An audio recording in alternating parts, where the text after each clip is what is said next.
Second year zoology के model paper का बेहतरीन सोल्यूशन ढूंढ रहे थे ना, हम लेके आ गए आपके लिए बॉटनी जोलॉजी के मॉडल पेपर 2025 का बेहतरीन सोल्यूशन, जिसमें हम आपको बताएंगे स्ट्रैटेजीज, टेक्निक्स और पेपर सॉल्विंग ट्रिक्स जिससे आप अपने रिजल्ट को बेहतरीन बना सकते हैं। आइए चलते हैं वीडियो की तरफ। छाजा के प्लेटफॉर्म से आपके लिए ला रहे हैं मॉडल पेपर्स की कुछ डिस्कशंस। मॉडल पेपर रिसेंटली अभी इंटरमीडिएट बोर्ड ने जो है वो शाया किए हैं, जिसमें आपको एक आइडिया दिया गया कि सिलेबस आपका जिस तरह से प्रेडिक्टेड था, रिड्यूस सिलेबस और सारी चीज़ें, तो उसको सामने रखते हुए किस तरह के पेपर्स आ सकते हैं आपके फाइनल एग्ज़ाम के अंदर। तो हम यहाँ कुछ डिस्कशंस करेंगे उन मॉडल पेपर्स की सबसे पहले, और एक किस्तवार एक सिलसिला हमने शुरू किया जिसमें हम डिस्कशंस करेंगे इंटरमीडिएट के मुख्तलिफ पेपर्स वगैरह के बारे में। तो ये सबसे पहले हमारी एक एपिसोड है, हम बात कर रहे हैं इसमें जोलॉजी के पेपर की और सेकेंड ईयर जोलॉजी के पेपर की। सबसे पहले आ जाते हैं एमसीक्यूज़ के सेक्शन के ऊपर कि जो एमसीक्यूज़ हैं उसमें क्या क्या बातें मौजूद हैं। देखिए, सबसे पहला सवाल हमारे पास जो है वो ये सारी जो एमसीक्यूज़ इस वक्त आपके पास गिवन हैं मॉडल पेपर के अंदर, ये आपकी सेकेंड ईयर की बुक में से ही निकाले गए एमसीक्यूज़ हैं और ये मुख्तलिफ नंबर के। मिसाल की तरह से क्वेश्चन नंबर 1 है वो आपके पास सबसे पहला चैप्टर जो होम्योस्टेसिस है, वैसे तो चैप्टर नंबर 15 बनता है, लेकिन अगर सेकेंड ईयर की तरतीब से देखें तो पहला चैप्टर बनता है।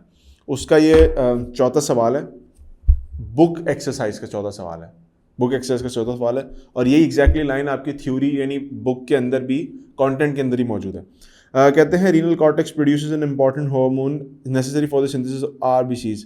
देखो बच्चों, याद रखने का सबसे बहुत आसान तरीका यह है कि हमें पता है कि हमारे पास आरबीसीज जो हैं वो आरबीसीज एरिथ्रोसाइट्स कहलाते हैं, एरिथ्रोसाइट्स। अच्छा, जब हम कभी कभार ऐसा होता है कि एमसीक्यू में नहीं समझ में आ रहा होता, तो अगर हम अपनी कुछ प्रीवियस नॉलेज को इस्तेमाल करें तो हमें जवाब डायरेक्टली आ जाएगा। अब अगर हमें पता है कि आरबीसीज मीन्स एरिथ्रोसाइट्स और उनका नाम है एरिथ्रोसाइट्स, तो हम डायरेक्टली ऑप्शन ए की तरफ चले जाएंगे, डायरेक्ट ऑप्शन ए की तरफ चले जाएंगे। अगर याद है इसका जवाब तो बहुत अच्छी बात है, लेकिन याद नहीं है तो RBCs refer to as erythrocytes, उससे आप जवाब इसका आसानी से निकाल सकते हैं। रीनल कॉर्टेक्स बेसिकली किडनी का जो आउटर मोस्ट रीजन है, वहाँ से ये हार्मोन प्रोड्यूस होता है और इस हार्मोन का काम होता है कि आरबीसीज की सिंथेसिस वगैरह को रेगुलेट करता है। Moving on to the next question, ये हमारे पास सेकंड चैप्टर का क्वेश्चन है, चैप्टर 16 या सेकंड ईयर का question, chapter number 2, support and movement. Cartilage is soft flexible form of connective tissue surrounded by a layer called dash. के layer की बात हो रही है, कौन सी लेयर होती है? जिस तरह से बोन्स के अंदर पेरिओस्टियम होता है, ऑस्टियो मीन्स, ऑस्टियो का वर्ड निकला हुआ है बोन्स के लिए। इस तरह से peri means outside, peri means periphery, periphery. इसी तरीके से आपके पास कार्टिलेजिनस सेल्स को या कार्टिलेज को कॉन्ड्रो के वर्ड से हम जानते हैं। याद होगा आपको, आपने किंगडम एनिमेलिया के अंदर भी ऑस्टिक थाइस बोनी फिशेस और कॉन्ट्रिक थाइस कार्टिलेजिनस फिशेस पढ़ा था, तो वहाँ पर कॉन्ड्रो का वर्ड हम यूज़ कर रहे थे।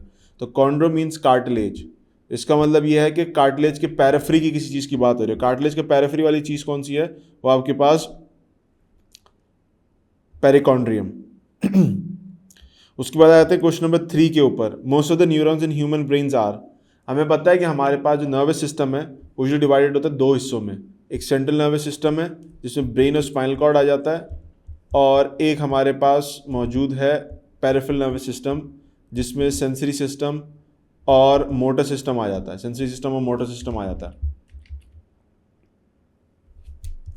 सेंसरी सिस्टम मोटर सिस्टम आ जाता है। अब इतना हमें पता है कि अगर हम बात कर रहे हैं पेरिफेरल रीजन की, यानी पेरिफेरी का हमेशा मतलब होता है lateral, away from the centre. तो कोई भी चीज़ अगर, जैसे पेरिफेरल का मतलब मैं लिख देता हूँ, पेरिफेरल का मतलब होता है अवे फ्रॉम द सेंटर, यानी सेंटर से दूर अगर कोई चीज़ जा रही है उसको हम पेरिफेरी कहते हैं।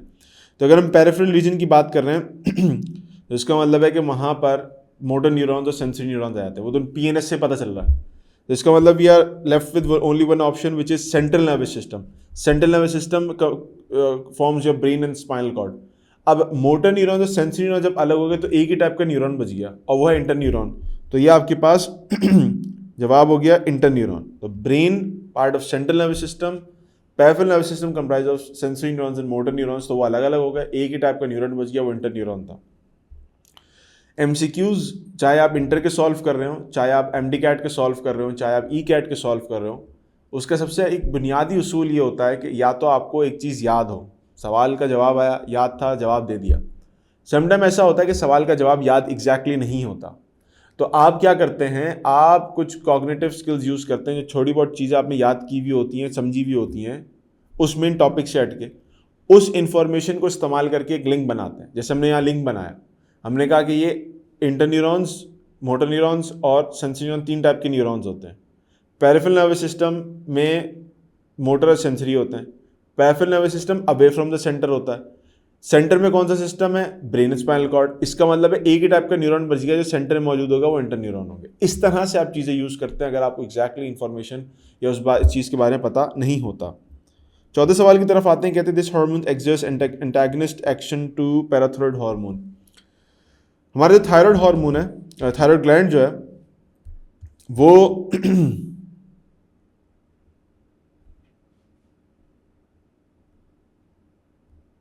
जो थायराइड हार्मोन है, थायराइड ग्लैंड जो है, उसके बारे में आपको पता है कि थायराइड ग्लैंड अपनी 2 सिक्रीशंस कर रहा है, एक थायरॉक्सिन और एक कैल्सिटोनिन। कैल्सिटोनिन नाम से ही जाहिर हो रहा है कि इसका ताल्लुक कैल्शियम लेवल्स की सिक्रीशन से रिलेटेड है। इसी थायराइड ग्लैंड के ऊपर 4 छोटे छोटे गुठलियों से स्ट्रक्चर्स होते हैं, उनको हम पैराथायरॉयड हार्मोन या पैराथायरॉयड ग्लैंड कहते हैं। मोस्ट प्रॉब्ली आपके पास parathyroid hormone gland hormone secrete करता है, पैराथायरॉयड हार्मोन सिक्रीट करता है। अब पता ये चला कि अगर हम पैराथायरॉयड हार्मोन की बात कर रहे हैं, सवाल के अंदर जैसे मेंशन्ड है कि पैराथायरॉयड हार्मोन के बारे में बताएं कि पैराथायरॉयड हार्मोन का एंटागनिस्ट कौन है, तो ये बात आपको पता होनी चाहिए कि पैराथायरॉयड हार्मोन जो है उसका ताल्लुक है किससे रिलेटेड, कैल्शियम लेवल की सिक्रीशन से रिलेटेड है। अब ऊपर कैल्सिटोनिन है, वो भी कैल्शियम लेवल सिक्रीट कर रहा है। पैराथायरॉयड हार्मोन है, वो भी कैल्शियम लेवल से उसका कोई ना कोई लिंक है। अब इसमें डायरेक्टली नहीं पूछा जा रहा कि काम क्या करते हैं, पूछा ही जा रहा है कि एंटागनिस्ट किसके हैं। तो उसके लिए हम डायरेक्टली ऑप्शन पे चले आएंगे, हम कहेंगे भाई एंटागनिस्ट है कैल्सिटोनिन के। सिंपल बात है, देखो हमेशा याद रखना इंटर के एमसीक्यूज बहुत सिंपल आते हैं, मुश्किल नहीं आते। फिर कहते हैं males FSH promotes the development and maturation of dash. FSH females के अंदर, एफएसएच फीमेल के अंदर फॉलिकल फॉर्मेशन कराता है, इसे नाम इंडिकेट कर रहा है, फॉलिकल स्टिमुलेशन कराता है। मेल्स में फॉलिकल्स नहीं होते, फॉलिकल्स फीमेल का क्या है, फॉलिकल फीमेल के गैमेट कह लो या रिप्रोडक्टिव सेल कह लें इसको, रिप्रोडक्टिव सेल। अब जब फॉलिकल स्टिमुलेटिंग हार्मोन फीमेल में रिप्रोडक्टिव सेल्स के काम कर रहा है या उनको प्रमोट करा रहा है, स्टिमुलेट कर रहा है, इसका मतलब मेल्स के अंदर भी इसका काम सेम ही होगा। अब फीमेल के अंदर फॉलिकल, उनके रिप्रोडक्टिव सेल्स या like the stuff that is involve in reproduction, males के अंदर उसका उल्टा हो जाएगा। मेल्स के अंदर क्या चीज़ होती है भाई, मेल्स के अंदर एफएसएच का काम जो है वो स्पर्म सेल्स से रिलेटेड होगा। सिंपल बात हो गई, वहाँ फीमेल सेल से रिलेटेड है, मेल सेल से रिलेटेड है। फिर कहते हैं सेल्फ रेगुलेटिंग प्रोसेस, अपने आप को खुद चलाने वाला प्रोसेस जो बायोलॉजिकल सिस्टम का पार्ट है, that maintain stability and adjusting stability assisting to the changing conditions is called dash.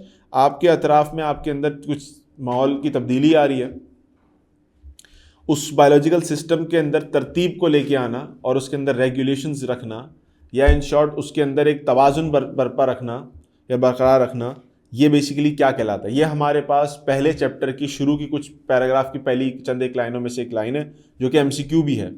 ये हमारी सेल्फ असेसमेंट जो आखिरी में एक्सरसाइज लिखी हुई है हर चैप्टर के एंड में एमसीक्यूज की, उसका ये सवाल भी है। तो ये आपके पास सवाल पढ़ते ही समझ में आ जाएगा आपको कि ये चूंकि चैप्टर ही होम्योसिस है, इसलिए होम्योसिस की बात हो रही है, क्योंकि सेल्फ रेगुलेटरी प्रोसेस हमारे पास कोई और जिक्र नहीं है किताब के अंदर सिवाय होम्योसिस के चैप्टर के। फिर आ जाते हैं हम क्वेश्चन नंबर 7 के ऊपर। Ring like shape of the girdle is due to the joining of the coral, नहीं है कॉक्सल है, कॉक्सल जो हमारी हिप बोन होती है ना, उसकी जॉइनिंग की बात हो रही है। With the sacrum and join the pubic part is called dash. हमें पता है कि हमारे पास यानी जो 2 कॉक्सा हैं, जब आप इसमें आके जोड़ते हैं नीचे की तरफ, यहाँ से नीचे की तरफ, तो यहाँ पर एक कार्टिलेज होता है जिनको ज्वाइन कर रहा होता है, फिब्रो कार्टिलेज होता है, वो ज्वाइन कर रहा होता है कंप्रेशन से बचाने के लिए। उस कार्टिलेज को क्या नाम देते हैं, उस साइड को क्या नाम देते हैं, तो आपको पता है चूंकि ये जो हिप बोन है इसमें 3 पार्ट है, एक इसमें इलियम है, इस्कियम है और प्यूबिस वाला पार्ट आपस में जोड़ रहा होता है, तो इसलिए जुड़ने वाले पार्ट को हम क्या कह देंगे, प्यूबिक, आपके आगे नाम पता है सिम्फाइसिस। तो हमारे पास यहाँ पर ऑप्शन ए जो है वो करेक्ट है। समझ लीजिएगा इस बात को कि ये मिस प्रिंटिंग है थोड़ी सी, ये पब्लिक नहीं है, प्यूबिक सिम्फाइसिस है, ठीक है। फिर कहते हैं कि द सर्फेस और अ neuron that discharges vesicles is called dash.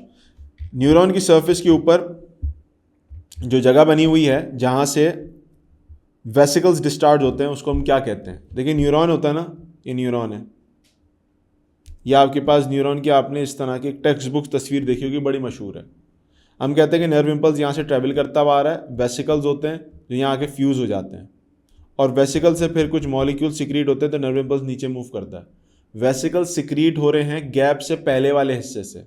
अंग्रेजी ज़बान में गैप को नाम देते हैं साइनेप्सिस का, बायोलॉजी में भी नाम देते हैं साइनेप्सिस का।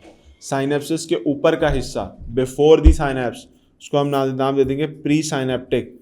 आफ्टर दी साइनेप्स उसको हम नाम दे देंगे पोस्ट साइनेप्टिक।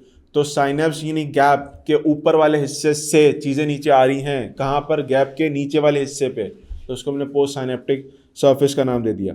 इसका मतलब यह है कि हमारे पास जो करेक्ट आंसर होगा वो ये होगा कि न्यूरॉन डिस्चार्ज कर रहे हैं वेसिकल्स को from the pre synaptic membranes. Moving on to the next question is question 9।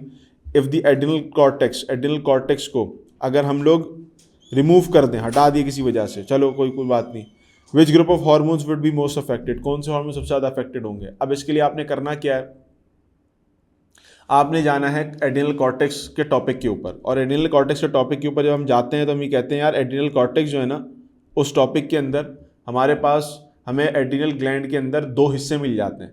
Adrenal gland के अंदर हमें जब दो हिस्से मिलते हैं तो हम कहते हैं यार एक हिस्सा उसका कॉर्टिकल रीजन होता है जो आउटर मोस्ट है, और एक हिस्सा उसका मेडुलरी रीजन होता है, उसका इनर रीजन होता है। इनर रीजन जो है वो कैटेकॉल अमाइंस यानी protein tyrosine based hormones release करता है, इसमें एपिनेफ्रिन और एपिनेफ्रिन आते हैं। और कॉर्टिकल बेस्ड हार्मोन्स जो हैं वो 3 ग्रुप्स में डिवाइडेड हो गए। एक आपके पास आ गया मिनरल कॉर्टिकॉइड्स, एक आपके पास आ गया ग्लूकोकॉर्टिकॉइड्स, और तीसरा हमारे पास आ गया गोनाडोकॉर्टिकॉइड्स। अब अंग्रेज ने नाम तो रख दिए, ये समझाया नहीं, मतलब समझ लेते हैं बात को। कॉर्टिको कहाँ से निकला है? नाम पहले इसके उसके अंदर ही मौजूद है, कॉर्टेक्स से निकला भाई, ये कॉर्टेक्स से। और ऑइड का वर्ड हम कहाँ इस्तेमाल करते हैं? ज़रा सोचो ऑइड का वर्ड हम कहाँ इस्तेमाल करते हैं? ऑइड का वर्ड हम इस्तेमाल करते हैं स्टीरॉइड्स। तो इसका मतलब है कि आपके पास ये स्टेरॉइड्स हो गए। पूरा जुमला क्या बना? एड्रिनल ग्लैंड से रिलीज होने वाले, एड्रिनल ग्लैंड के कॉर्टेक्स से रिलीज होने वाले स्टेरॉइड्स, ये 3 टाइप्स ऑफ क्लासेस आ गए आपके पास, नाम आपने देखे होंगे इसके। अब क्या हुआ, अब जब हम वापस अपने सवाल की तरफ दोबारा वापस आते हैं तो सवाल कह रहा है कि भाई एड्रिनल कॉर्टेक्स रिमूव कर दिया। हम कह रहे हैं एड्रिनल ग्लैंड को ही रिमूव कर दो, कोई मसला नहीं है, चलो एड्रिनल कॉर्टेक्स रिमूव कर रहे हैं। हमारे पास सबसे ज़्यादा हार्मोन्स कौन से वाले अफेक्टेड होंगे? तो देखो कॉर्टेक्स से रिलीज होने वाले कौन से हार्मोन्स है, नाम ही आपके पास लिखा हुआ है कि हमने इनको ग्रुप्स को एक नाम दे दिया specific, corticoids. Corticoids mean cortex से रिलीज होने वाले कौन? स्टीरॉइड्स। इसका मतलब सबसे ज़्यादा अफेक्ट होने वाला जो हिस्सा होगा है सबसे ज़्यादा, या जिनकी डेफिशिएंसी हो जाएगी बॉडी के अंदर, वो मोस्ट प्रॉब्ली आपके स्टेरॉइड्स होंगे। ये ऑप्शन ए हो गया। फिर जब आगे चलते हैं हम थोड़ा सा क्वेश्चन नंबर 10 की तरफ आते हैं। रिप्रोडक्शन के चैप्टर का सवाल है, और ये सवाल भी बुक एमसीक्यूज़ के अंदर भी है और सेम चीज़ आपके कंटेंट के अंदर ही मौजूद है। इन विट्रो फर्टिलाइजेशन, जिसको हम IVF कहते हैं, ये मेथड है कि जिससे हम क्या किया जाता है। अब इन विट्रो का मतलब क्या होता है? इन विट्रो इन वीवो 2 अल्फाज हैं जो बायोलॉजी में इस्तेमाल होते हैं। In vitro in vivo, in vivo means ये नहीं आपके पास कोई चीज़ within the biological system चल रही हो, ये एम्बिएंट कंडीशन में अगर कोई चीज़ चल रही होती है ना, उसको हम इन वीवो कहते हैं। इन विट्रो का मतलब क्या होता है कि उसको एम्बिएंट से निकाल के आर्टिफिशियल की तरफ ले जाना, इसको इन विट्रो कहते हैं। अब इन विट्रो फर्टिलाइजेशन का मतलब यह है कि ऐसी फर्टिलाइजेशन जो आम हालात से, एम्बिएंट कंडीशन से, नेचुरल चीज़ों से हट के है थोड़ा सा, इसको हम टेस्ट ट्यूब बेबीज या टेस्ट ट्यूब फर्टिलाइजेशन का नाम भी देते हैं। ये किस काम के लिए इस्तेमाल होता है? बात ही ख़त्म हो गई। मतलब अगर हम सारी बातें एक तरफ रख दें, मतलब सारी बातें एक तरफ, हम सारी डिस्क्रिप्शंस को, डेफिनेशंस को, इसकी तफसीलात को एक तरफ रख दें, हमारे पास तब भी इसका जवाब यहाँ मौजूद है। वो कैसे? हमें पता है फर्टिलाइजेशन किस चीज़ से रिलेटेड है, इन विट्रो फर्टिलाइजेशन किस चीज़ से रिलेटेड है? फर्टिलाइजेशन रिलेटेड है आपके पास रिप्रोडक्शन से, ठीक है। अब ऑप्शंस पे ज़रा आओ। एक ऑप्शन कहता है एंजाइम, ताल्लुक नहीं, साइड पे करो। एक ऑप्शन कहता है हार्मोन्स, पता नहीं, ताल्लुक नहीं, साइड पे करो। एक ऑप्शन कहता है प्रिवेंट STDs,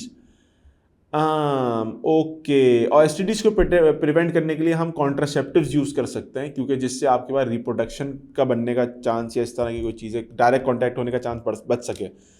लेकिन when it comes to the very first option which is to treat infertility, इसका मतलब है कि मसला था फर्टिलाइजेशन का, तभी आपने फर्टिलाइजेशन बॉडी से बाहर करवाई जो बॉडी में हो नहीं पा रही थी।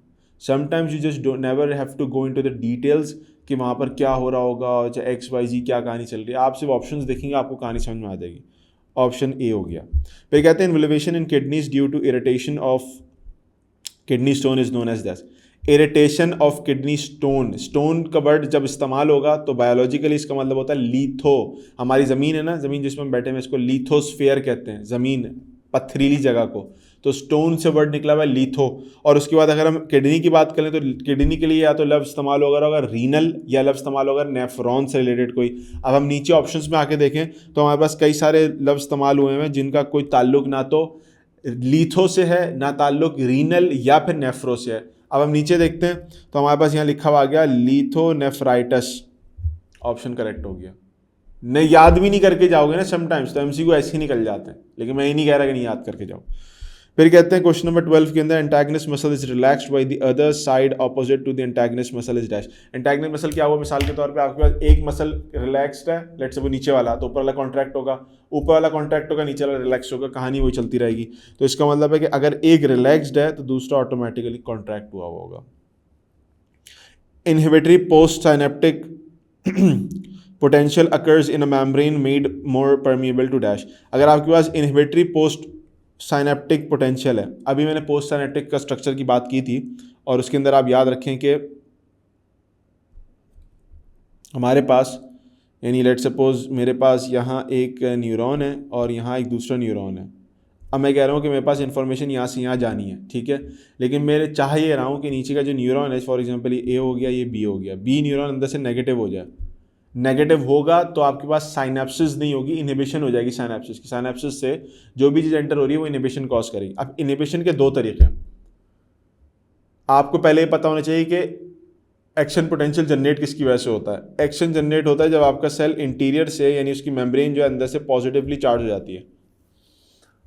अब हम ये कह रहे हैं कि हमारे पास नेगेटिव यानी आपके पास इनहिबिटरी रिस्पॉन्स आपको चाहिए। इनहिबिटरी रिस्पॉन्स का मतलब ये है कि आपको रिस्पॉन्स नहीं चाहिए, you don't want positivity inside your cell. जब एक्शन मीन्स पॉजिटिव तो इसका मतलब है inhibition means negativity inside the cell. अब नेगेटिविटी कैसे आ सकती है, मैं कमरे में बैठा हूँ, उस कमरे में मुझे गर्मी लग रही है, कमरे में से गर्मी निकालने के लिए या गर्मी कम करने के लिए मेरे पास दो रास्ते हैं। पहला रास्ता ये है कि मैं हीट को बाहर खींच लूँ किसी तरीके से, पता नहीं कौन सा मेथड होगा, लेकिन हीट को बाहर खींच लूँ। हीट को बाहर खींचूंगा तो बाहर का टेम्परेचर अंदर के टेम्परेचर में डिफरेंस आ जाएगा, मुझे ठंडक फील होने लगेगी। दूसरा तरीकेकार ये कि मैं ठंडी हवा अंदर इंट्रोड्यूस करा दूँ किसी तरीके से, तो ठंडी हवा मैं अंदर लेके आ रहा हूँ, उससे क्या होगा कि गर्म हवा का जो लेवल है वो कम हो जाएगा और ठंडक महसूस होना शुरू हो जाएगी। ऐसे ही होता है। यही दोनों तरीकेकार इस्तेमाल होंगे अंदर नेगेटिविटी के लिए। नंबर 1, मैं अंदर से पॉजिटिविटी बाहर निकाल दूँ, जब अंदर से पॉजिटिव बाहर निकाल दूंगा तो नेगेटिविटी आ जाएगी। नंबर 2, मैं अंदर नेगेटिविटी लेके आ जाऊँ, ऐसे आइंस लेके आ जाऊँ नहीं नेगेटिव होंगे। अब मेरे पास दो रास्ते हैं, अगर मुझे इनहिबिशन क्रिएट करनी है, either I need to exclude positive potassium को बाहर निकाल दो, इफ्लक्स, और I need to introduce influx of negative chloride ions. दो में से कोई एक काम होगा तो मेरे पास नेगेटिविटी क्रिएट हो जाएगी। अब चल के देखते हैं हमारे पास यहाँ है क्या। देखो परमिएबिलिटी हमारे पास दोनों की होगी, परमिएबिलिटी ऑफ इनफ्लक्स क्लोराइड की हो सकती है, परमिएबिलिटी ऑफ इफ्लक्स पोटेशियम की हो सकती है। तो इस एतबार से हम क्या कहेंगे, हम कहेंगे यार हमारे पास कैल्शियम तो कहीं क्लोराइड तो लिखा ही नहीं है, हम चल जाते हैं अपने पोटेशियम के एतबार से। फिर कहते हैं कि आपके पास क्वेश्चन नंबर 14 में hormone is now synthesized from the amino acid tyrosine. Tyrosine एक अमीनो एसिड है जो मॉडिफाइड अमीनो एसिड्स बनाता है, हार्मोन्स बनाता है, मॉडिफाइड अमाइंस होती हैं। जैसे फॉर एग्जांपल आपके पास में थायरोक्सिन भी इसी से बना हुआ होता है, एपिनेफ्रिन और एपिनेफ्रिन भी इसी से बने हुए होते हैं। लेकिन हमें इसकी तफसीलात में जाने की जरूरत नहीं है। हम कहते हैं कि देखो ये जो टायरोसिन से बने हुए जो हार्मोन्स हैं, कैटेकॉल अमाइन, जैसे मैंने थोड़ी देर पहले जिक्र भी किया, ये एपिनेफ्रिन जब थायरोक्सिन बनाते हैं। हमें नहीं करना कुछ नहीं करना, हमारे सामने ये लफ्ज़ ही काफ़ी है अमीनो एसिड्स का। अमीनो एसिड क्या बनाते हैं, प्रोटीन। थोड़ा बहुत पढ़ के गए हो तो अंदाज़ा होगा कि हार्मोन्स की दो टाइप्स हैं, प्रोटीन और लिपिड वाली। लिपिड वाली हार्मोन्स की जो टाइप है उसके अंदर सिर्फ एक चीज़ आएगी आपके पास, कोलेस्ट्रॉल, वो यहाँ पड़ी हुई है। वो टायरोसिन बना ही नहीं सकता उसको, क्योंकि टायरोसिन तो अमीनो एसिड है, अमीनो एसिड प्रोटीन बनाते हैं। प्रोटीन हार्मोन्स अलग टाइप के होते हैं, कोलेस्ट्रॉल आपके लिपिड बेस्ड हार्मोन है। सिंपल हो गई बात। फिर आगे चलते हैं क्वेश्चन नंबर 15 के ऊपर। अगर बॉडी टेम्परेचर आपको राइज हो रहा है above the suitable limit due to the hot environment और strenuous activity, this condition is called dash. आपके पास बॉडी टेम्परेचर बढ़ रहा है हॉट क्लाइमेट के अंदर, बढ़ना, बढ़ने का मतलब होता है हाइपर। किसका बढ़ना? टेम्परेचर का। थर्मल, थर्मल, दो चीजें मिल गई, हाइपर थर्मल। अब वर्ड देखो क्या लिखा हुआ है, हाइपरथर्मिया, टेम्परेचर का बढ़ जाना। बात क्लियर हो गई? नहीं भी याद है वर्ड समझे में, biology is all about terminologies. Terminology समझी हुई है, गेम खत्म। आगे चलो। 16, this is related to the mild to severe grade of stretching or tearing of a ligament that holds the bones of a joint together. Bones को जोड़ने वाला जो स्ट्रक्चर है उसको हम लिगामेंट का नाम देते हैं। अगर लिगामेंट आपके किसी वजह से टेढ़ा मेढ़ा हो गया तो इस फिनोमेना को स्प्रेन कहते हैं। हमारे पास किताब में लिखा हुआ है, ये एमसीक्यू भी है बुक के अंदर। और जब हम किताब को खोलते हैं या डिसऑर्डर्स ऑफ जॉइंट्स वगैरह हैं, उसमें सीधे हाथ के सबसे पहला टॉपिक आपके स्प्रेन्स का, वहाँ पर ही पहली लाइन लिखी हुई है। तो स्प्रेन्स आपके पास करेक्ट आंसर है। फिर कहते हैं the major inhibitory neurotransmitters of the brain is dash. Inhibitory neurotransmitters जो इनहिबिशन क्रिएट करते हैं, बहुत मशहूर नाम है गाबा, कहीं दूर जाने की जरूरत ही नहीं है, कुछ और बात करने की भी जरूरत नहीं है। फिर कहते हैं that stimulates the contraction of the uterine muscles. Uterine muscle की कॉन्ट्रैक्शन को कौन स्टिमुलेट करता है? जो चीज़ स्टिमुलेट करती है उसको हम ऑक्सीटोसिन का नाम देते हैं। आप जानते हैं कि ये हाइपोथैलेमस से प्रोड्यूस होता है, लेकिन सिक्रीट पिट्यूटरी ग्लैंड से होता है। अगर आपको तलाश है ऐसे टीचर्स की जो आपकी प्रिपरेशन कराएं बॉटनी, ज़ूलॉजी और इंटरमीडिएट के बाकी तमाम सब्जेक्ट्स की बेहतरीन अंदाज में, तो छाजों पे स्टार्ट होने जा रही हैं इंटरमीडिएट की ऑनलाइन क्लासेस तुम्हारे मैट्रिक के एग्जाम्स के फौरन बाद। और अभी चल रहा है छाजों पे up to 40% early bird discount. तो अभी जाके अपने आप को इनरोल कराओ। तो चलते हैं वीडियो की तरफ। तो एमसीक्यूज के बाद अब जरा चलते हैं इसके थ्योरी के पेपर की तरफ, यानी सेक्शन बी जो होता है उसकी तरफ। अब सेक्शन बी और सी की बात अगर करें तो एक उसूल याद रख लें। इंटर के बच्चों को सबसे ज़्यादा मुश्किल इस चीज़ में आती है, सर लिखना कितना है। पहले मैं सेक्शन सी की बात, बी की बात कर लेता हूँ। भाई सेक्शन बी में याद रखें कि सेक्शन बी के अंदर उसूलन तो होना ये चाहिए कि जो बात है टू दी पॉइंट आपने लिख दी। बहुत से बहुत बात की तो उससे थोड़ा सा एक पहले कुछ प्रिलिमिनरी बता दिया और एंड में उसको कंक्लूड कर दिया, इतना बात। यानी इस एतबार से अगर हम सवाल को देखें तो जैसे मैं सवाल पिक कर लेता हूँ, यहाँ से हम सवाल पिक कर लेते हैं, कोई सिंपल सवाल पिक करते हैं। मिसाल के तौर पे why do we shiver in cold conditions, ठीक है। इसका जवाब सिंगल 2 लाइनों का काफ़ी है उसूलन अगर देखा जाए तो। 2 लाइनें क्या होंगी? हम शिवर क्यों करते हैं? क्योंकि मसल्स कॉन्ट्रैक्ट करते हैं, उससे हीट प्रोड्यूस होती है और वो कोल्ड को काउंटर करती है। 3 बातें 1-2 लाइन में बस। लेकिन निज़ाम कुछ ऐसा है कि हम थोड़ा सा हमें उसको थोड़ा खोल के बयान करना पड़ता है। सेक्शन बी के लिए याद रख लें कि आपके पास मेन बात तो लाजमी होगी, यानी सबसे पहले तो आप एक प्रिलिमिनरी गुफ्तगू करेंगे, या मैं आसान अल्फाज में बात कर लूँ तो आप यानी एक स्टार्टिंग स्टेटमेंट लिखेंगे किसी भी सवाल की। उसके बाद आप मेन पॉइंट पे आएंगे और ज़रूरत पड़ी तो आप इस सवाल को कंक्लूड भी कर देंगे। ये आपकी तरतीब होनी चाहिए शॉर्ट क्वेश्चंस में। लाइनें कितनी भरे सर? लाइनें को भी पता हो मैं, तो लाइनें आपके पास जैसे मैंने बताया उसूलन तो 2 भी काफ़ी हैं, लेकिन लाइनें आपके पास कम से कम कोई 5-6 लाइन इनफ होंगी, इससे ज़्यादा की ज़रूरत नहीं है। हाँ, अगर कोई हेडिंग आ गई, कोई मिनिमम 5-6 लाइनें भी इनफ होती हैं। शॉर्ट क्वेश्चन जिसमें आप तफसील कुछ और बयान कर ही नहीं सकते, उसके लिए 5-6 लाइनें इनफ होती हैं, ठीक है। ये उसूल याद रख लें। चौथी चीज़ यहाँ पर लिख रहा हूँ, 5 to 6 लाइन्स मिनिमम आपके पास हो जाए, ठीक है। थोड़ा बड़ा करके लिखें, हेडिंग डाल दें तो 5-6 लाइन इनफ होती है। फिर भी मैं कह रहा हूँ कि ज़रूरत नहीं पड़ती, पढ़नी भी नहीं चाहिए। जब टू दी पॉइंट बात हो गई तो इसका मतलब बच्चे का कॉन्सेप्ट क्लियर है। लेकिन थोड़ा सा हमें सोसाइटी के नॉर्म्स को भी देख के चलना पड़ता है, जिस तरह से पेपर चेकिंग है उस सारी चीज़ों को देख के चलना पड़ता है, तो उसके हिसाब से हम बात करते हैं। Moving on to the very first question, why is hormonal system of females more complex than that of the males. मैं इसमें आपको आंसर्स नहीं लिखवाऊंगा, ना मैं आंसर्स बताऊंगा, वो आपके पास लाजवाब पढ़े हुए होंगे क्योंकि ये सारे बुक के क्वेश्चंस हैं। मैं सिर्फ आपको जनरल बात बताऊंगा कि इसमें आप लिख क्या कह सकते हैं। मिसाल के तौर पे अगर हम चलते हैं अपने सवाल की तरफ, यानी क्वेश्चन नंबर 1 जो है, इसमें लिखा जा रहा है कि फीमेल सिस्टम कॉम्प्लेक्स क्यों मेल के मुकाबले में। आपने चाहे तो सवाल को पैराग्राफ वाइज लिखें, पॉइंट वाइज लिखें। आई वुड पर्सनली रेकमेंड कि आप इसको हेडिंग वाइज 3-2 हेडिंग्स बना लें, सबसे पहली हेडिंग पता है क्या है? सबसे पहली हेडिंग है गैमेटोजेनेसिस।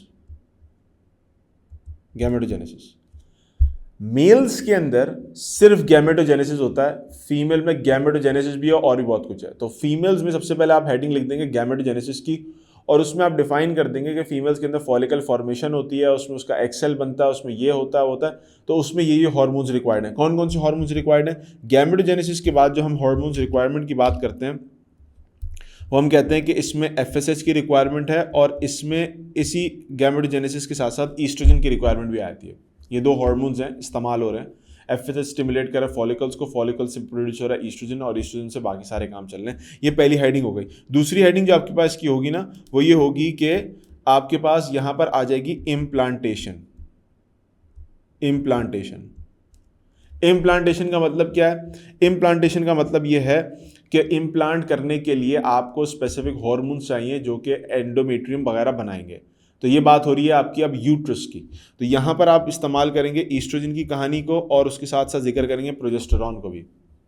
ये दो हार्मोन्स हैं कि जिनका काम एंडोमेट्रियम की फॉर्मेशन है, कि काम वेस्कुलराइजेशन है, वो यानी थोड़ा सा उसको थिक मस्कुलर बनाता है, वहाँ वेसल्स की फॉर्मेशन होती है, ब्लड सप्लाई होता है, एंड सो ऑन, सारी चीज़ें होंगी।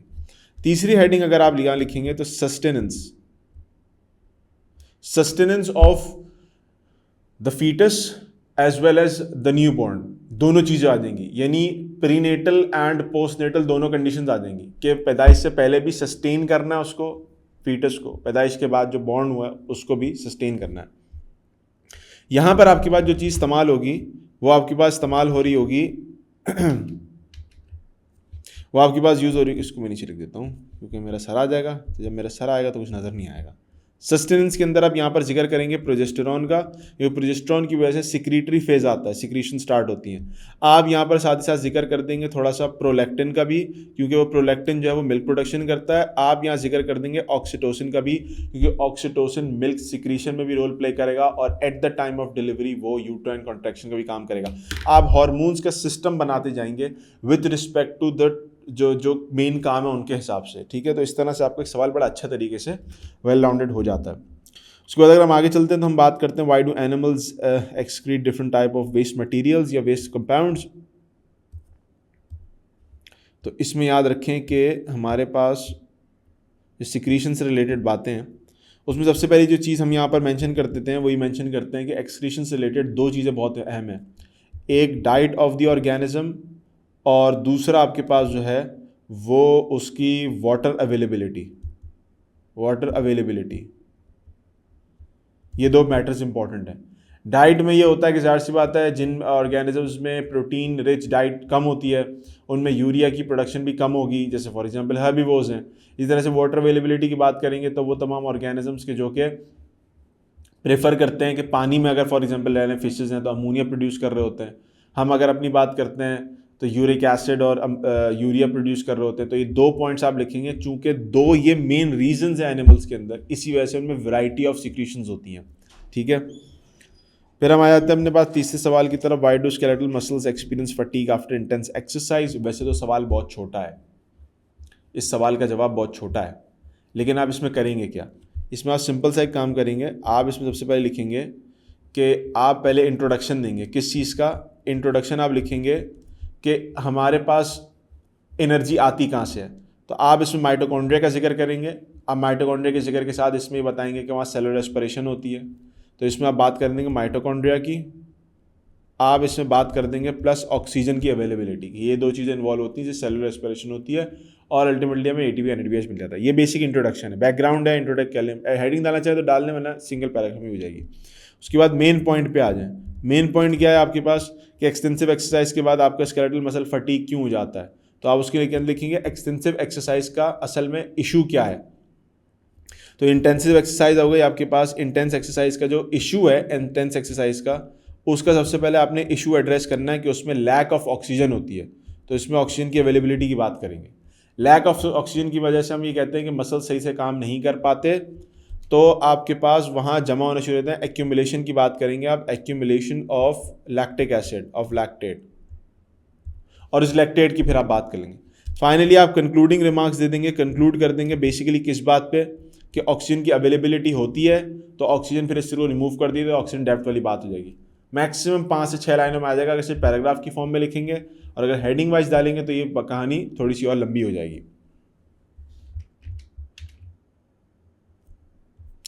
उसके बाद आते हैं यहाँ पर why does the inner uterine wall thickens during the secretary phase. देखें सारी चीज़ें कॉन्सेप्ट से लेंगे, रीजनिंग क्वेश्चन है ना, तो हम इसमें क्या लिखते हैं, हम क्वेश्चन नंबर 4 के अंदर सिंपल बात बताते हैं कि सिक्रेटरी फेज में यूट्राइन वॉल की थिकनिंग इस वजह से होती है क्योंकि हमें, अच्छा थिकनिंग कराता कौन है, सबसे पहले तो आपने बैकग्राउंड लिखना है। यहाँ पर बैकग्राउंड में आप लिख देंगे कि प्रोजेस्टेरॉन कराता है काम। उसके बाद दूसरी हेडिंग आपके पास आ जाएगी मेन क्वेश्चन को एड्रेस करने वाली। तो मेन क्वेश्चन आपके पास क्या आ गया कि थिकनिंग क्यों होती है, तो यहाँ आप इम्प्लांटेशन का जिक्र कर देंगे, इम्प्लांटेशन होती है और ये होता है फलाना होता है, कुशनिंग होती है, ब्लड की अवेलेबिलिटी होती है और सब कुछ होती है। बस इसके बाद आपने कुछ और करने की जरूरत, इसमें कंक्लूजन इससे लिखने की जरूरत नहीं होती। क्वेश्चन नंबर 5 के बारे में मैंने अभी आपको बताया था कि क्वेश्चन नंबर 5 जो है वो क्वेश्चन नंबर 5 जो है उसमें कोल्ड कंडीशन के बारे में बात है। तो कोल्ड कंडीशन के बारे में आप लिख देंगे, सबसे पहले तो आप बैकग्राउंड एड्रेस करेंगे कि कोल्ड कंडीशन अगर आपके पास आ गई तो इसको हम हाइपोथर्मिया का नाम देते हैं, और हाइपोथर्मिया के मसाइल क्या होते हैं चाहे तो लिख दें एक लाइन के अंदर दो कि फ्रॉस्ट बाइट हो सकता है, ब्लड प्रेशर ड्रॉप हो सकता है, बहुत सारे मसाइल और हो सकते हैं, बॉडी सही से काम नहीं कर पाती, अंदर साइटोप्लाज्म अगर बहुत ज़्यादा ठंड हो गई तो साइटोप्लाज्म जो है वो उसमें फ्रीज होना शुरू हो जाता है और क्रिस्टल फॉर्मेशन होना शुरू हो जाती है और सांस लेने में दिक्कत होती है। जो भी मसले मसाइल 1-2 लाइन के अंदर बस आप एड्रेस कर दें, लंबी नहीं करनी, लॉन्ग क्वेश्चन नहीं है ये। उसके बाद आप मेन पॉइंट एड्रेस करेंगे।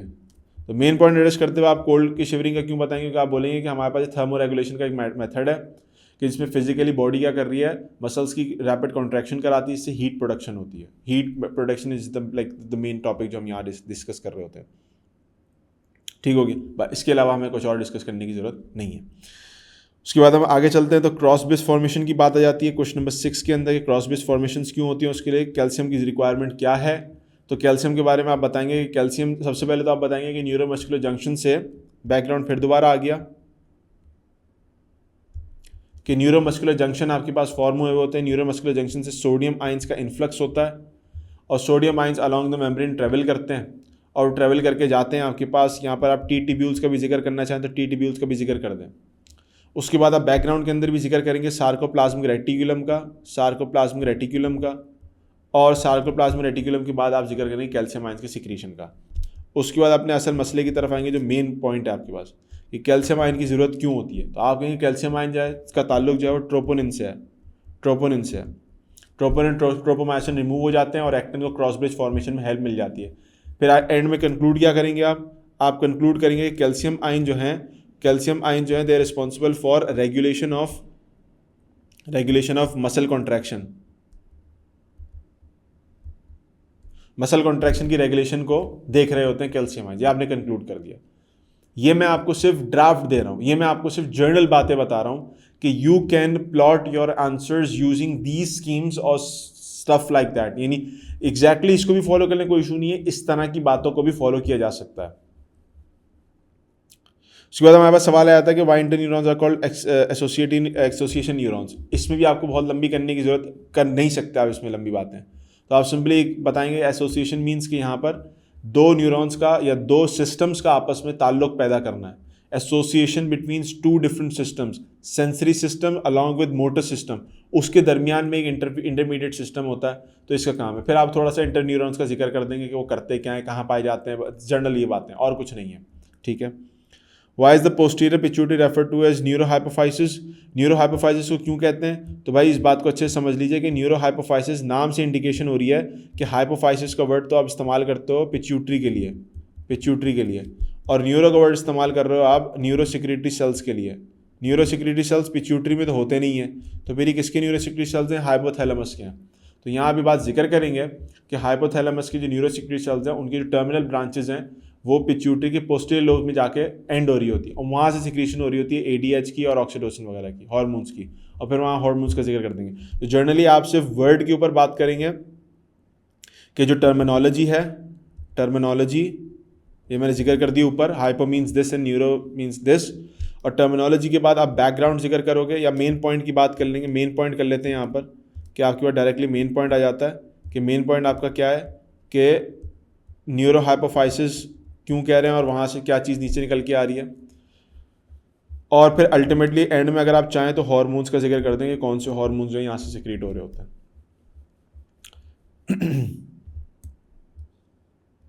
बात कर लेते हैं नॉन रीजनिंग क्वेश्चंस की। नॉन रीजनिंग क्वेश्चंस के अंदर सबसे पहला सवाल हमारे पास आ जाता है अब नॉन रीजनिंग क्वेश्चन बहुत स्ट्रेट फॉरवर्ड होते हैं, हमारे पास किताब के अंदर इसकी पूरी पूरी टॉपिक्स लिखे होते हैं, तो उसकी तफसील में हमें यहाँ पर भी जाने की जरूरत नहीं। मैं जनरल आपको बात बता देता हूँ। कहते हैं mention the cause and remedy for kidney stones. तरीक़ेकार वही रहेगा, देखें बात वही रहेगी जो शुरू में मैंने बताई, 5 से 6 लाइनें, पहले आप बैकग्राउंड बता दो, मेन पॉइंट बता दो, कंक्लूजन बता दो। इसमें भी ऐसे ही होगा, किडनी स्टोन का बैकग्राउंड बता दें, समटाइम्स जरूरत नहीं होती बताने की, कोई जब आप कॉजेज और रेमेडीज बता रहे होंगे सवाल अच्छा खासी लंबा हो जाएगा। तो आपने कॉजेज बता दी एक हेडिंग में, रेमेडीज बता दी एक हेडिंग में, सवाल खत्म हो गया। कोई लंबी चौड़ी बात नहीं है, कोई रॉकेट साइंस ही नहीं है इसके अंदर। उसके बाद कह रहे हैं डिफाइन करना है एड्स को। एक डेफिनेशन आ जाएगी एड्स की डेफिनेशन की, कि ads acquired immuno deficiency syndrome है, या आपके पास HIV वायरस कॉज करता है, जिनको हम रेट्रोवायरस की क्लास के अंदर भी लेके आते हैं। इनका जो मेन होस्ट होता है वो प्राइमेट्स होते हैं, इसमें हमें और मंकी चिंपैंजी आते हैं। ये जिन सेल्स को अटैक करते हैं, पॉइंट वाइज भी लिख सकते हैं, पैराग्राफ वाइज भी लिख सकते हैं। जर्नल बातें अबाउट HIV, कोई बंदा जा रहा है चिंची में, उसको वो आपसे पूछे भाई HIV क्या होता है, तो आप HIV को जो उसको डिफाइन करोगे वो आपने यहाँ लिख दे रहा है सिंपल अल्फाज में, ठीक है। याद रहे लॉन्ग क्वेश्चन नहीं है ये। इसका ग्लोबल इम्पैक्ट क्या है, डिस्कस ग्लोबल इम्पैक्ट। आपके पास पूरा एक कहानी लिखी हुई है आपके चैप्टर के अंदर, छोटा सा टॉपिक है, आपने उसके अंदर बताना है कि इससे क्या क्या मसाइल पैदा हो सकते हैं। ये STDs हैं और इससे ये प्रॉब्लम हो सकता है कि ये बॉडीली फ्लूइड अगर मिल जाए तो इससे ये प्रॉब्लम आ सकते हैं, और ये एक इशू बन सकता है ह्यूमन पॉपुलेशन के लिए, और है भी। Explain the role of cartilage in the skeletal system.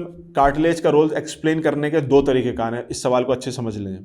सबसे पहली चीज़ जो इसके अंदर समझने वाली है वो ये है कि कार्टिलेजेस के रोल के अंदर जो है ना, आप 2 तरीके से बात कर सकते हैं। डायरेक्ट, या तो आप कार्टिलेज को डिफाइन करें, कार्टिलेज की डेफिनेशन लिखिए, आप डिफाइन करें कार्टिलेज को। और दूसरी चीज़ जो आप करने जाएंगे वो क्या करेंगे कि आप कार्टिलेज की डेफिनेशन बताने के बाद डायरेक्टली कार्टिलेज के फंक्शंस बता देंगे, फंक्शंस। या इसका दूसरा मेथड भी है, आपने कार्टिलेज को डिफाइन किया, कार्टिलेज को डिफाइन किया और आपने कार्टिलेज की टाइप्स प्लस फंक्शंस डिफाइन कर दिए, क्योंकि कार्टिलेज अपने फंक्शन और टाइप्स से इनकी लाइक आपस में एक इनका रब्त है, इनके अंदर ना एक चीज़ है, सिमिलैरिटीज़ है, क्योंकि जो स्ट्रक्चर जो टाइप होगी ना उसी से उसका फंक्शन जो है डिराइव्ड हुआ होता है। तो यहाँ पर भी ये मामला है कि आपके पास जो है वो टाइप्स और फंक्शंस जो हैं वो आपस में लिंक्ड हैं एक दूसरे से। तो हम ये कहते हैं कि यहाँ पर आप टाइप्स डिफाइन कर दें कार्टिलेजेस की, जो हायरन कार्टिलेजेस हैं, फिब्रो कार्टिलेजेस हैं और इलास्टिक कार्टिलेजेस हैं, और उन्हीं के साथ उनके फंक्शंस डिफाइन कर दें, सेक्शंस बना दें, हेडिंग वाइज लिख दें। It's all up to you, जैसे आप देना चाहें वैसे आप दे सकते हैं, इसके कोई हार्ड एंड फास्ट रूल नहीं होता। फिर बात कर लेते हैं कि list of hormone secreted by the anterior pituitary. Anterior pituitary के हार्मोन्स की लिस्ट बतानी, कुछ नहीं करना, एंटीरियर पिट्यूटरी की डेफिनेशन देनी है या पिट्यूटरी ग्लैंड की सिंपल डेफिनेशन देनी है और उसकी लिस्ट बता देनी है। बहुत अच्छा ये होता है कि आप लिस्ट जो बना रहे हो उसके सामने उसका जर्नल एक सिंगल लाइन में उसका फंक्शन भी डिफाइन कर दें। मिसाल के तौर पर पिट्यूटरी ग्लैंड सीक्रेट कर रहा है ग्रोथ हार्मोन, फंक्शन बता दिया, जनरल सिंगल फंक्शन। इसी तरीके से आपने चाहे तो चार्ट भी बना सकते हैं। पिट्यूटरी ग्लैंड है, चार्ट बनाने का तरीक़ाकार मैं आपको बता देता हूँ कि चार्ट बनाने का तरीक़ाकार इसका ये होता है कि आपने पिट्यूटरी ग्लैंड यहाँ पर लिखा और यहाँ पर आपने ऑर्गन या ग्लैंड लिख दिया जिसको इन्फ्लुएंस कर रहे हैं। आपने ग्रोथ हार्मोन पूरी हेडिंग के साथ लिखा, यहाँ पर आपने बता दिया कि वो आपके पास ग्रोथ कॉज करता है बॉडी की और ये वो। तो इस तरह से आपने प्रोलैक्टिन लिख दिया पूरा, प्रोलैक्टिन के अंदर आपने बता दिया कि किस ऑर्गन के पास जा रहा है, मेमोरी ग्लैंड्स के पास जा रहा है, मेमोरी ग्लैंड्स के पास जा रहा है, और फिर उसके नीचे चाहे तो फंक्शन भी लिख सकते हैं इसका कि फंक्शन क्या कर रहा होगा, उसी के अंदर ब्रैकेट बना के या हेडिंग डाल के। तो कई सारे तरीके डिफाइन करने के, टू दी पॉइंट बातें हैं, कोई हार्ड एंड फास्ट रूल नहीं है, इट्स अप टू यू, जैसे आपको समझ में आप इसको लिख सकते हैं। Differentiate between the parasympathetic and sympathetic nervous system. बहुत सारे बच्चे ये करते हैं कि जब डिफरेंशिएशन आती है ना तो उसमें हेडिंग्स बना देते हैं, पहली हेडिंग हो गई पैरासिम्पैथेटिक की, दूसरी सिम्पैथेटिक की। इट्स गुड, अच्छा होता है, लेकिन जब चेकर होते हैं, क्योंकि मैं खुद भी पेपर चेक कर चुका हूँ इसलिए मुझे आइडिया है इस बात का कि जब चेकर होता है ना वो ये कहते हैं यार डिफरेंशिएशन है ना, we have this orthodox mentality, इसको आमने सामने लिखो तो बहुत अच्छा होगा। नंबर नहीं कटते बट एक अच्छी चीज़ आती है कि यार आप सामने सामने देख के ना खटखट जल्दी पास करते हो, पहले एक को पढ़ना फिर दूसरे को पढ़ना, इससे पता चलता है आपको आता है सब कुछ, बट आमने सामने पॉइंट्स लिखना ये बहुत बड़ी महारत होती है और ये इंडिकेट कर रही होती है कि आपको अपने टॉपिक का पता है कि आप क्या बात कर रहे हैं। ठीक हो गया। अच्छा, इसके अंदर मैं कुछ बातें बता दूं पैरासिम्पैथेटिक सिम्पैथेटिक नर्वस सिस्टम की, कि पैरासिम्पैथेटिक और सिम्पैथेटिक नर्वस सिस्टम के अंदर आपने जनरल बातें करनी है। अगर ये आपके पास लेट सपोज 2 मार्क का है तो इसके अंदर मतलब ये है कि आपने 4 पॉइंट्स लिखने हैं, 4 पॉइंट्स यहाँ पर, 4 पॉइंट्स यहाँ पर, और एग्जाम्पल पॉइंट्स में शुमार नहीं होती अनटिल अनलेस कि आपके पास ऑप्शन ना बन रहा हो। मैं एग्जाम्पल देता हूँ आपको, मिसाल के तौर पर सबसे पहले अगर आप यहाँ पर लिखते भी हो ना, तो आप सबसे पहले यहाँ पे लिख दो पैरासिम्पैथेटिक नर्वस सिस्टम की कुछ पॉइंट बता रहा हूँ। सबसे पहला पॉइंट आप ये लिख देंगे कि इनका फंक्शन क्या होता है, फंक्शन ये लिख दिया। दूसरा एक तरह लिख दिया कि फ्लाइट एंड फ्लाइट रिस्पॉन्स में होता है, एक लिख दिया कि रिलैक्स कंडीशन में होता है। दूसरा ये टाइप्स किसकी हैं, तो इसमें आप ये बात लिखोगे कि ये आपके पास सोमैटिक नर्वस सिस्टम की टाइप्स होती है, यानी टाइप किसका होता है ये नर्वस सिस्टम, ये टाइप किसकी होती है। पहली बात तो ये हो गई, ये 2 पॉइंट्स आ गए। अच्छा, जब सोमैटिक आप यहाँ ऑटोनॉमिक नर्वस सिस्टम की जब बात लिखेंगे तो ऑटोनॉमिक नर्वस सिस्टम दोनों में आ जाएगा। ये डिफरेंशियल पॉइंट में भी आता है और ये इस्तेमाल उस वक्त किया जाता है जब आपके पास ऑप्शंस कम होते हैं या आपके पास पॉइंट्स कम होते हैं। उसके बाद अगर आप और नीचे आते हैं तो फिर आप इसमें ऐड करना शुरू करते हैं इसके असल पॉइंट्स। अब आप उठा लें मिसाल के तौर पे कोई भी 3 चीजें, प्यूपिल, डाइजेस्टिव सिस्टम, यूरिन, और अगर आप चाहें तो वेसल्स के बारे में बात कर देते हैं, ये ब्लड वेसल्स हैं उनके बारे में। अब इसमें करना क्या है, प्यूपिल एक में डायलेट होंगी, एक में कंस्ट्रिक्ट हो जाएंगी। किसमें डायलेशन हो जाएगी, सिंपैथेटिक में, पैरासिम्पैथेटिक में कंस्ट्रिक्ट हो जाएंगी। डाइजेस्टिव सिस्टम अपना फंक्शन छोड़ देगा ड्यूरिंग सिंपैथेटिक, करता रहेगा ड्यूरिंग पैरासिम्पैथेटिक। यूरिन फॉर्मेशन आपके पास रिड्यूस हो जाएगी ड्यूरिंग सिंपैथेटिक, बढ़ जाएगी ड्यूरिंग पैरासिम्पैथेटिक। वेसल्स यानी जो ब्लड वेसल्स हैं उसमें वेसो डायलेशन हो जाएगी ड्यूरिंग सिंपैथेटिक, वेसो कंस्ट्रिक्शन हो जाएगी ड्यूरिंग पैरासिम्पैथेटिक। फंक्शन मेजर लिखने के बाद, टाइप लिखने के बाद आप ये इस तरह से डिफाइन कर दें, आपका आराम से ये क्लियर हो जाएगा। एग्जाम्पल इसमें आज की जरूरत नहीं पड़ेगी, जाहिर सी बात है, क्योंकि ये एग्जाम्पल्स ही असल में डिफरेंशियल पॉइंट्स हैं। आमतौर पे वो सवाल जैसे फॉर एग्जाम्पल आपसे पूछा जा रहा है, लेट सपोज कि आपने जैसे आप फर्स्ट ईयर में करके आए, एग्जाम्पल ऐसे मेरे दिमाग में आ नहीं रही इस वक्त कोई, आपके पास या फॉर एग्जाम्पल हाँ ball and socket joint, hinge joint की डिफरेंस पूछ लिया जाए, उसमें जो एग्जाम्पल देंगे ना वो आखिर में आएगी, उसमें एग्जाम्पल में कंपैरिजन नहीं करा सकते आप। तो ये इसकी एग्जाम्पल ही डिफरेंशियल है, तो इस वजह से उसको यहाँ एक एच दिया जा सकता है। फिर कहते हैं define hypothermia, describe the different physiological responses to counter it. Simple बात है, हाइपोथर्मिया डिफाइन करेंगे, फिजियोलॉजिकल प्रोसेस डिफाइन कर देंगे, 1-2 जितने आपको याद रहेंगे आप कर सकते हो। याद रहे कि 5 से 6 लाइन एटलीस्ट मिनिमम होनी चाहिए, बढ़ गई तो बहुत अच्छी बात है। टेटनी और टेटनस का डिफरेंस हमारी किताब के एंड में भी दिया हुआ है, कई सारे डिफरेंसेस दिए हुए हैं। ये वो बातें हैं जो याद करने वाली टू दी पॉइंट है, इसमें कुछ आपको अपनी तरफ से रॉकेट साइंस करने की जरूरत पड़ेगी ही नहीं। अगर आपको तलाश है ऐसे टीचर्स की जो आपकी प्रिपरेशन कराएं बॉटनी, ज़ूलॉजी और इंटरमीडिएट के बाकी तमाम सब्जेक्ट्स की बेहतरीन अंदाज में, तो छाजों पे स्टार्ट होने जा रही हैं इंटरमीडिएट की ऑनलाइन क्लासेस तुम्हारे मैट्रिक के एग्जाम्स के फौरन बाद। और अभी चल रहा है छाजों पे up to 40% early bird discount, तो अभी जाके अपने आप को इनरोल कराओ। तो चलते हैं वीडियो की तरफ। अच्छा, तो सेक्शन सी की अगर हम बात करते हैं, सेक्शन सी की, तो सेक्शन सी में आपने अटैम्प्ट करने 2 सवालात, और 2 सवालात में भी आपके पास ये अच्छी खासी इन्होंने चॉइसेस दी हुई। पिछले साल भी ऐसा हुआ था कि चॉइसेस थोड़ी ज़्यादा आई थी, तो उसमें आपको आसानी हुई थी काम करने की। सेक्शन सी का उसूल समझ लें। सेक्शन सी का सबसे पहला उसूल ये है कि इसमें तो कोई ऐसे सवालात आते ही नहीं हैं कि जिसमें आपको ट्रिमिंग करनी पड़े। रीजनिंग क्वेश्चन की तरफ अगर आप जाते हैं तो रीजनिंग क्वेश्चन में आपको थोड़ा बहुत ऐसा करना पड़ता है कि चीज़ें समझी हुई हैं तो उसको लिखना कैसे है वो थोड़ा मुश्किल हो जाता है। शॉर्ट क्वेश्चन आंसर में ये होता है कि बड़ा सवाल याद किया हुआ उसमें से कोई छोटा निकल के आ गया तो ट्रिम कैसे करना है सवाल को। यहाँ पर ऐसा कोई मसला नहीं है। यहाँ पर बच्चों को लिमिट लगानी पड़ती है बहुत सारी चीज़ों में कि उनको अगर बहुत कुछ याद है तो वो क्या बहुत कुछ लिख दें, टाइम नहीं है। एक टेक्निक तो ये होती है कि मैं बच्चों को आमतौर पे हमेशा ये प्रेफर करता हूँ, मतलब बोलता नहीं हूँ, प्रेफर करता हूँ, मर्जी है उनकी, कि हमेशा सेक्शन सी अटैम्प्ट करें बायोलॉजी में। आप अपनी तरफ से बहुत कुछ लिख सकते हैं इसमें, और सेक्शन सी अगर आपके पास अच्छा खासी हो जाए तो आपके अच्छे खासी नंबर्स वैसे ही कवर हो जाते हैं और एक अच्छा इंप्रेशन पड़ जाता है कि बच्चे ने इतनी हेडिंग डाली है और ये किया है वो किया है, तो बच्चे को आता होगा। उसके बाद सेक्शन बी आप अटैम्प्ट करते हैं तो उसमें भी पहले रीजनिंग क्वेश्चंस को, पहले उन क्वेश्चंस को करें जो नॉन रीजनिंग है क्योंकि आपने रटे हुए होते हैं वो, फिर रीजनिंग क्वेश्चंस की तरफ जाएँ। पहले सेक्शन सी की अगर बात करें, सेक्शन सी का एक तरीक़ाकार समझ लें। जिस तरह से पीछे मैंने आपसे बोला था कि इंट्रो है, मेन पॉइंट है, कंक्लूजन है, इसी तरीके से यहाँ पर भी है। लेकिन यहाँ बस थोड़ा सा फ़र्क ये होता है कि सबसे पहले तो आप इंट्रो की डेफिनेशन हेडिंग डाल देंगे या इंट्रोडक्शन की कुछ तफसीलात बयान कर देंगे। उसके बाद आप मेन सेक्शन की तरफ जाएंगे। मेन सेक्शन के अंदर कई सारी सब हेडिंग्स भी मौजूद होंगी। फाइनली अगर आप कंक्लूड करना चाहें तो अच्छी बात है, कंक्लूड ना करना चाहें तो आप अपने सवाल को एंड कर सकते हैं विद अ डायग्राम। अब डायग्राम समटाइम्स नेसेसरी भी होती है, डायग्राम समटाइम नेसेसरी नहीं होती, समटाइम डायग्राम होती ही नहीं है सवाल के अंदर, तो you can form a flow chart. ये एक जर्नल रूल है, ये स्पेसिफिकली जब आप कोई सवाल सॉल्व करते हैं उसके एतबार से ऑल्टर हो जाता है। अभी मैं बात करता हूँ उसकी। पहला सवाल जैसे आपके पास है, define the sliding filament model of muscle contraction and explain blah blah. अब इसमें लिखा हुआ बाकायदा कि आपने लेवल डायग्राम बनानी है। तो आप सबसे पहले क्या करोगे, आप इंट्रोडक्शन दोगे कि muscles are made up of diet. आप मसल्स के जो कंपोनेंट्स हैं आप उसको डिफाइन करोगे। मसल्स के अंदर फाइबर्स कौन कौन से हो गए, एक्टिन हो गए, मायोसिन्स हो गए, फिर ट्रोपोनिन ट्रोपोमायोसिन्स हो गए, ये सारे आपके पास फाइबर्स मौजूद हैं। इन सब का फंक्शन डिफाइन कर देंगे कि इनका ये फंक्शन है, इनका ये फंक्शन है, इनका ये फंक्शन है। जब आप फंक्शन डिफाइन कर दोगे इन स्ट्रक्चर्स के कि ट्रोपोनिन बेसिकली ये काम करता है, ट्रोपोमायोसिन पैडलॉक का काम करता है जो कि वाइंड अप हुआ होता है एक्टिन के ऊपर, एक्टिन और मायोसिन क्रॉस ब्रिजेस फॉर्म करते हैं, क्रॉस ब्रिज के हेड बल्ब जो हैं वो मौजूद होते हैं मायोसिन के ऊपर, अटैच होते हैं, फ्रिक्शन होती है, खिंचते हैं, सारी चीज़ें होती हैं। फिर आप उसके अंदर मेन सेक्शन में जाके बात करना शुरू करेंगे। मेन सेक्शन में क्या जाके बात करेंगे। अच्छा, समटाइम ऐसा होता है कि आपको मेन सेक्शन लिखने की जरूरत नहीं, आप जनरली लिख देते हो कि स्लाइडिंग फिलामेंट थ्योरी, और उसके अंदर आप जाके रिक्वायरमेंट्स लिखते हो कि रिक्वायरमेंट क्या है। उसमें आप रिक्वायरमेंट लिखोगे कि इसके एटीपी की जरूरत होती है, इसके अंदर हाइड्रोलिसिस ऑफ एटीपी की जरूरत होती है, उसके 3 से 4 स्टेप्स बयान कर दोगे। बहुत सिंपल सवाल है, बुक के अंदर पूरी कहानी लिखी हुई है। फाइनली आप डायग्राम के ऊपर आ जाते हो। डायग्राम के ऊपर जब आप आते हो, डायग्राम आपने बनानी होती है, डायग्राम चूंकि लिखी हुई है आप डायग्राम बना दोगे। सिंपल सी डायग्राम होती है, इसकी किताब के अंदर मौजूद है। पूरे लेक्चर नहीं दे रहा मैं, इस वजह से मैं उसकी बात भी नहीं कर रहा, जर्नल आपको आइडिया दे रहा हूँ कि आप कैसे कर सकते हैं।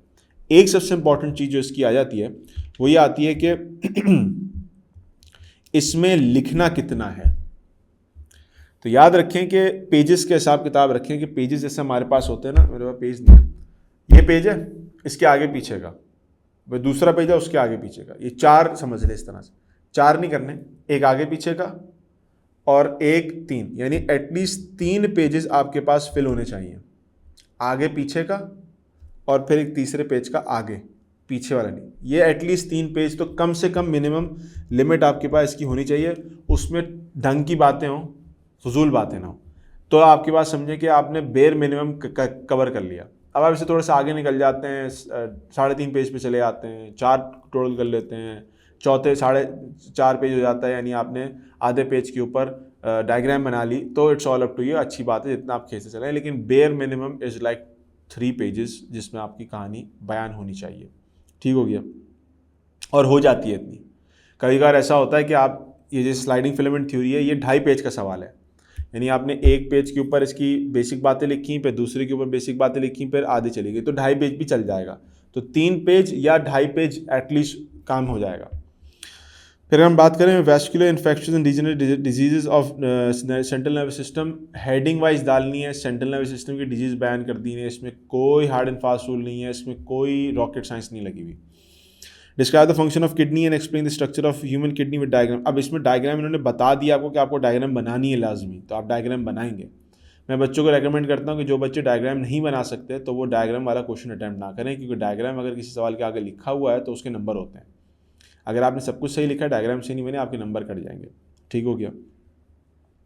अब इसमें क्या है कि हमारे पास किडनी, आपने बेसिकली इसका किडनी की डेफिनेशन बताएंगे, उसके फंक्शंस बताएंगे और स्ट्रक्चर पूरा, यानी ह्यूमन एनाटमी और फिजियोलॉजी डिफाइन होगी, लेकिन पूरी डिटेल में फिजियोलॉजी नहीं है। ये आप इसमें इस सवाल का जो असल चीज़ है ना, वो आपके पास स्ट्रक्चर ऑफ ह्यूमन किडनी है। तो आपने बात कैसे स्टार्ट करनी है, आपने इस किडनी को डिफाइन करना है, फंक्शंस एंड में लिखना है थोड़े से, और फिर डायग्राम बना देनी है। जब हम आगे चलते हैं कि define the nerve impulse and explain the mechanism of action potential in the neuron membrane. तो इसमें क्या है कि नर्व इम्पल्स आपने डिफाइन करना है और एक्शन पोटेंशियल का पूरा फिनोमेना डिफाइन करना है। अब इस सवाल का सीन समझ लें। आपने सबसे पहले नर्व इम्पल्स, न्यूरॉन की थोड़ी बहुत डेफिनेशन दे देनी है सिर्फ जनरल इंट्रोडक्शन में, 2 से 3 लाइन। उसके बाद नर्व इम्पल्स को डिफाइन करेंगे और उसके बाद एक्शन पोटेंशियल की हेडिंग डालेंगे। अब एक्शन पोटेंशियल को आप कई सारे डिफरेंट डेफिनेशन हेडिंग्स में तोड़ सकते हैं, it's all up to you. आप threshold, resting membrane potential, threshold, action potential, और उसके बाद आप रेस्टिंग मेम्ब्रेन पोटेंशियल इस तरह से डिफाइन कर सकते हैं। एक और तरीकेकार आपके पास ये होता है resting membrane potential, depolarization, repolarization और हाइपरपोलराइजेशन, और फिर दोबारा रीपोलराइजेशन। जिस एतबार से भी आप डिफाइन करना चाहें आप डिफाइन कर सकते हैं। बेहतर ये तरतीब होती है कि जो आपकी किताब की तरतीब है आप उसको डिफाइन कर लें। मैं पर्सनली बच्चों को रेकमेंड करता हूँ कि उसको लिखने का तरीक़ाकार एक और तरीका भी होता है नर्व इम्पल्स को। मुझे उसके लिए पूरा लेक्चर देना पड़ेगा, लेकिन आप लोगों को अच्छे से पता भी होंगी बहुत सारी चीज़ें। आप सिंपल इसमें एक काम ये करो, इस सवाल के अंदर मैं स्पेसिफिकली क्वेश्चन 4 की बता रहा हूँ, आप डेफिनेशन बता दो, डिफाइन कर दो न्यूरॉन को। पहली चीज़, ये पहली बात हो गई। दूसरी बात आप क्या करोगे, आप डिफाइन कर दोगे नर्व इम्पल्स को। आप डिफाइन कर दो नर्व इम्पल्स को। तीसरी इंपॉर्टेंट चीज़ जो यहाँ पर है नर्व इम्पल्स डिफाइन करने के बाद, वो ये है कि आप नर्व इम्पल्स को डिफाइन करने के बाद यहाँ पर ये डिफाइन कर दो कि नेसेसरी चीज़ें कौन सी है। तो हम इसमें आमतौर पे लिख दें कि चैनल्स या गेट्स इन्वॉल्व। आप उन गेट्स और चैनल्स के नाम लिख दो कौन कौन से हैं। वोल्टेज गेटेड चैनल्स हैं, लाइगेंड गेटेड चैनल्स हैं, ATPase पंप है, लीक चैनल्स हैं, इन सब के नाम डिफाइन कर दो और इनका फंक्शन डिफाइन कर दो। एक पेज ये पूरा आ जाएगा आपका। फिर आप आखिरी में जाके जो है वो एक्टिंग मेम्ब्रेन पोटेंशियल डिफाइन कर दो। एक्टिंग मेम्ब्रेन पोटेंशियल, इसमें आप छोटी छोटी हेडिंग करके अपनी सारी बात बता दो। डायग्राम इसमें मांगी हुई नहीं है, बट मैं रेकमेंड करूंगा, it's all up to you. मैं रेकमेंड करूंगा, टाइम है तो आप आखिरी में वो जो ग्राफ वाली डायग्राम है ना, इसकी ग्राफ वाली डायग्राम वो बना दिएगा। जो इस तरह से बना होता है ना, वो यूं करके जाता है, ऐसे करके आता है, ये वाली डायग्राम, ये डायग्राम बना दें तो बहुत अच्छा होगा। लेबल करके डिपोलराइजेशन ये सारी चीज़ें हो रही है, ठीक है, तो ये बहुत अच्छा हो जाता है। बहुत सारे लोग ये काम भी करते हैं कि वो डायग्राम बनाते हैं पेज के एक तरफ और उसके अंदर पॉइंट्स लिख देते हैं कि पॉइंट नंबर 1 ये है, 2 ये है, 3 ये है, 4 ये है, और वो पॉइंट साइड में लिखे होते हैं सारे। तो डायग्राम के साथ आपके पास पॉइंट मैच कर होते हैं तो आप देखते हो वो भी देखता है, एग्जामिनर भी देखता है, जो कॉपी चेकर होता है उसके ऊपर भी अच्छा इंप्रेशन पड़ता है। बट ये चीज़ आमतौर पे चूँकि हमारे सिस्टम में इतनी ज़्यादा लोगों ने की भी नहीं है तो रेकमेंडेड नहीं है, लेकिन अगर करना चाहें तो मुझे पर्सनली स्टाइल बहुत अच्छा लगता है। But it's all up to you. अगर आप बुक वाली तरतीब भी चलाएं तो उसमें कोई मसला नहीं है, लेकिन ये मैंने बस एक आपको आइडिया देते हैं कि ऐसे भी किया जा सकता है। Moving on to the last question जो हमारे पास है, the explain the structure of skeletal muscle in the ultrastructure of skeletal muscle fibres with a label diagram. Label diagram बनानी है आपने और लेबल डायग्राम के अंदर बेसिकली सवाल में समझ लें कि असल चीज़ क्या है। सवाल का असल मकसद जो है ना वो ultra structure of skeletal muscle है कि स्केलेटल मसल के अंदर फेशिया बनाते हैं, फिर उसके अंदर हम फेसिकल बनाते हैं, फिर उसके अंदर हम मसल फाइबर्स बनाते हैं, फिर उसके अंदर हम मायोफिलामेंट्स बनाते हैं, मायोफाइबर्स बनाते हैं। तो ये जो पूरी सीक्वेंस है उसके अंदर कौन कौन सी लेयर्स हैं, ये सारी आपने तस्वीर के साथ बयान करनी होंगी, ठीक है। और स्ट्रक्चर ऑफ स्केलेटल मसल के अंदर आप जर्नल स्ट्रक्चर बता देंगे कि स्ट्राइडेड मसल्स होते हैं, उनमें माइटोकॉन्ड्रिया होता है और इसमें विगरस कॉन्ट्रैक्शन हो सकती हैं, लेकिन फटीक जल्दी होते हैं, वॉलंटरी होते हैं। ये चीज़ जर्नल इंट्रोडक्शन देना है, फिर उसके बाद बात करेंगे। यानी आप क्वेश्चन नंबर 5 के अंदर करोगे क्या, आप सबसे पहले जर्नल इंट्रोडक्शन दोगे अपने स्केलेटल मसल्स का, फिर उसके बाद आप डिटेल में जाओगे वो जो आपके पास स्केलेटल मसल्स का अल्ट्रा स्ट्रक्चर है उसके ऊपर, उसके बाद, और फिर तीसरी चीज़ आपके पास डायग्राम हो जाएगी। इस तरह तरतीब से आप अगर सवाल सॉल्व करेंगे तो इंशाल्लाह आप अच्छे नंबर सिक्योर कर सकते हैं। और ये ट्रायल एंड टेस्टेड तरीक़ेकार है कि जो बच्चों ने इस्तेमाल किए, तो बायोलॉजी जैसे सब्जेक्ट के अंदर 5 मार्क कटे, 3 मार्क कटे, 2 मार्क कटे, ऐसे ऐसे बच्चों के साथ ऐसा भी हुआ है, ठीक है। तो ट्रायल एंड टेस्टेड मेथड्स हैं। राइटिंग स्पीड बढ़ानी पड़ेगी, लिखने का स्टाइल थोड़ा सा खूबसूरत बनाना पड़ेगा ताकि आप पूरा पेपर टाइम पे अटैम्प्ट कर सकें।